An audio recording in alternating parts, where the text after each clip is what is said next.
Infinite solutions versus no solution. So here we have two equations where we're going to end up with a different type of solution.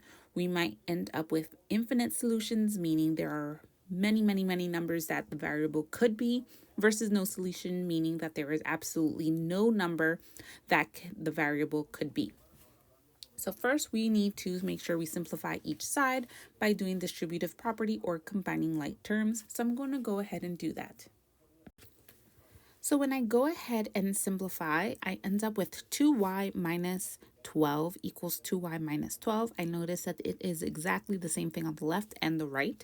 I am going to go ahead and get variables together on one side by doing opposite operation.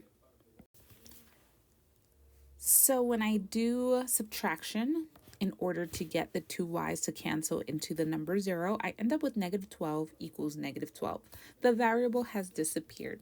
This means that I might have either a no solution or an infinite solutions. Because this statement is true, negative 12 does in fact equal negative 12, then I can say I will have infinite solutions.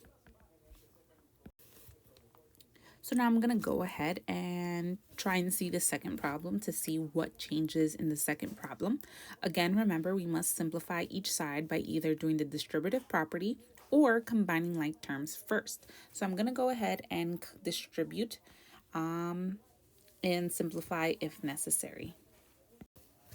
So when I distribute, I end up with 8x minus 8, and on the left side of the equation I have 8x minus 4. I need to get variables together on one side because 8x is on the left of the equal sign, and on the right side I need to do the opposite operation, which in this case is subtraction. When we're trying to get variables together on one side, it is almost always addition or subtraction because we're trying to move the entire variable group, not separate number from variable. When we do this, we end up with zeros on my variables. They have disappeared. And now I am just left with the numbers negative 4 equals negative 8. This is not a true statement. Negative 4 does not equal negative 8. Because this is not true, this is how we end up with no solution as our answer.